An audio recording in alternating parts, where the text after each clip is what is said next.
যখন পুরো মধ্যপ্রাচ্য যুদ্ধের আগুনে পড়ছে, যখন একের পর এক প্রাণ ঝরে যাচ্ছে, তখন শান্তির ডাক দিয়েছে রাশিয়া। কিন্তু ইসরায়েল বলছে, না, আমাদের দরকার নেই মধ্যস্থতা। কেন শান্তির সুযোগ হাতছাড়া করছে ইসরায়েল? আর রাশিয়া কেন এই রক্তাক্ত মঞ্চে শান্তির বার্তাবাহক হতে চাইছে?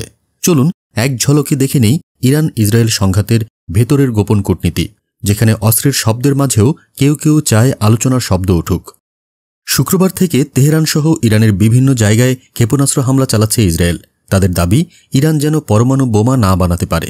তবে ইরান এই অভিযোগ সরাসরি অস্বীকার করেছে এবং পাল্টা হামলায় ইসরায়েলের সামরিক ও সরকারি স্থাপনা ধ্বংস করে দিয়েছে।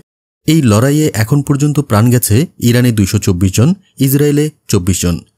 এই মৃত্যু উৎসব চলতে থাকলে পরিণতি কী হতে পারে তা হয়তো আমরা কেউ কল্পনাও করতে পারছি না।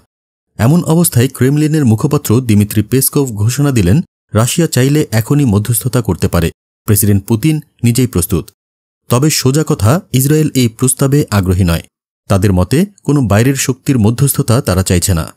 কিন্তু কেন? যুদ্ধ থামাতে রাশিয়া আগ্রহী, কিন্তু ইসরায়েল শান্তির টেবিলে বসতে নারাজ। বিশ্লেষকরা বলছেন, ইসরায়েল হয়তো চায় এই যুদ্ধ আরও গাঢ় হোক। তারা বিশ্বাস করে এখনই সময় ইরানের পরমাণু সক্ষমতা পুরোপুরি ধ্বংস করার। আর ঠিক সেই সময়েই রাশিয়া শান্তির প্রস্তাব নিয়ে হাজির হয়েছে। কিন্তু ইউক্রেনে হামলার জন্য পশ্চিমা দেশগুলো বলছে, রাশিয়া এখন শান্তির বার্তা দেওয়ার যোগ্য নয়। ফ্রান্সের প্রেসিডেন্ট ম্যাক্রো স্পষ্ট জানিয়ে দিয়েছেন, একটা আগ্রাসী দেশ অন্য সংঘাতে মধ্যস্থতা করতে পারে না।